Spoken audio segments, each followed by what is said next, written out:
E esse peninha de merda, ele, de certa forma, disse que não merecia viver sequer a Ana Campanholo, que tem feito um trabalho lindo lá em Santa Catarina como deputada estadual. Aí eu perguntei para Ana Campanholo como é que foi receber essa crítica desse caquético, desse cabeça de pinico preto e barba branca, se ela vai tomar medidas judiciais. E ela que está entre agendas, a Ana Campanholo, ela está entre viagens nesse momento, ela nos mandou esse vídeo aqui. Sinceramente, eu já estou um pouco acostumada a receber esse tipo de ataque. A diferença é que normalmente nós recebemos esses ataques por mensagens anônimas.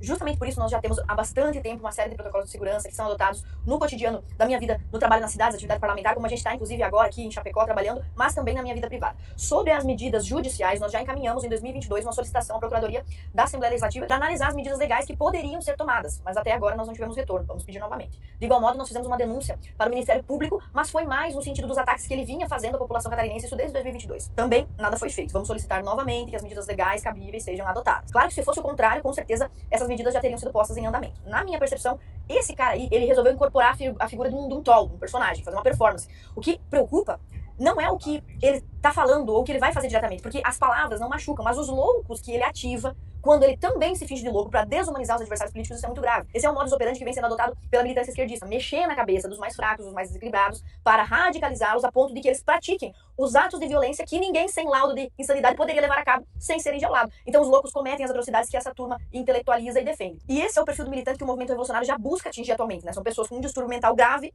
forte senso de isolamento em relação ao resto da sociedade, pessoas que não têm nada a perder, pessoas que estão infelizes com suas próprias vidas, que podem ser estimuladas com doses cavalares de ódio e ser induzidas, então, a desenvolver um hiperfoco com políticos, odiá-los e persegui-los. Tem um pouco de Charles Manson nesse método também, aquele sociopata responsável pelo assassinato da atriz Sharon Tate, lá em 1969. Ele também tinha delírios revolucionários, com o mesmo teor dos woke contemporâneos, acreditava que a pregação do ódio racial serviria como estopim para o caso que levaria o Ocidente àquela guerra civil redentora, enfim. Nunca matou ninguém diretamente, mas ele induzia os seus seguidores a praticarem assassinatos. Achava que com isso ele próprio se safaria de ser pego. Os outros malucos poderiam ser pegos, mas ele não. E se você observar, por exemplo, o caso do Adélio, que praticou atentado contra o Bolsonaro em 2018, tinha também esse perfil de discípulo induzido. Ele foi convencido de que o Bolsonaro era uma ameaça, sua própria existência. Quem colocou isso na cabeça do Adélio? Se as investigações estiverem certas, o que também é questionável, né? E ele agiu sozinho, então certamente ele chegou a esse estágio de loucura, de radicalização, porque alguém com o mesmo comportamento do Eduardo Bueno o induziu a praticar esse crime, dando a impressão de que isso deveria ser feito, que era um ato moral fazer isso. Agora, veja o caso do Charlie Kirk. As informações que vão surgindo demonstram novamente a mesma coisa. Um rapaz, filho de uma boa família, mas que foi radicalizado pela doutrinação esquerdista, tinha um relacionamento com o trans, né? Então foi convencido por alguém que o Charlie representava uma ameaça à existência sua própria, do seu companheiro, sei lá. A própria personificação do mal era o Charlie, então o Charlie merecia ser extirpado do mundo, sabe? Esses crimes têm uma ligação com esse tipo de conduta assumida pelo Eduardo Bueno. Não posso alegar que é intencional da parte dele, não temos como saber, mas é inevitável dizer que figuras desse tipo acabam servindo de inspiração para a radicalização de gente psicologicamente desequilibrada.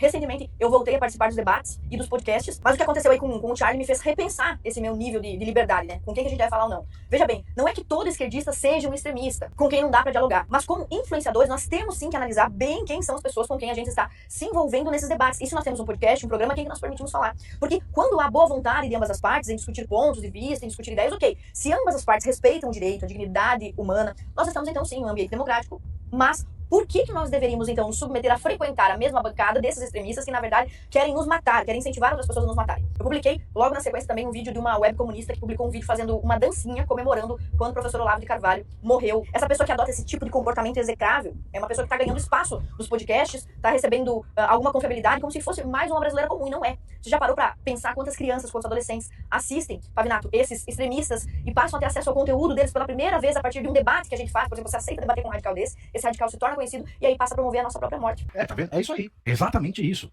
É uma fábrica que alimenta maluco. E aí é que eu não entendo. As pessoas querem o quê? Elas querem chegar no poder pra colocar num paredão e executar todo mundo que eles não gostam? É isso. O que me parece hoje no Brasil é que ninguém quer democracia. Eu vou pegar esse seu comentário e voltar ao comentário da Ana Campanholo, né? Porque isso tudo é uma grande loucura, como você está dizendo. Toda a situação do país faz com que as pessoas sofram, com que elas tenham pensamentos aí fora da casinha. Mas ela cita ali o Charles Manson e ela fala da mente esquerdista. E automaticamente me remeteu a um outro livro maravilhoso que eu ia citar, acabei esquecendo. É do Dr. Lilo Hossiter, um americano PhD em psiquiatria. E a mente esquerdista é o título do livro em que ele torna público um grande estudo que ele fez para demonstrar que a mente de um esquerdista, ela é sim adoecida. Porque ela é odiosa, né? Ele enxerga tudo do avesso e é preciso cuidado. O Charles Manson, que a deputada Ana Campanholo cita, ele se utilizou de pessoas, como ela disse, para cometimento de crime, para roubar a elite de Hollywood na época e acabou matando a atriz que era esposa do Roman Polanski, um importante diretor que tá aí até hoje, né? Por que isso? Porque para eles qualquer agressão é justificável. para tentar tomar o poder, como o Pavinato disse. Ela retrata essa visão, esse arquétipo odioso de quem quer tomar o poder por meio da revolução. E quem quer tomar o poder por meio da revolução é tido como esquerdista. Então, vale a pena a gente pensar, nesse momento que a gente está atravessando o Brasil, fazer uma avaliação, inclusive dos nossos atos, para que a gente não repita esse tipo de coisa que a gente está vendo.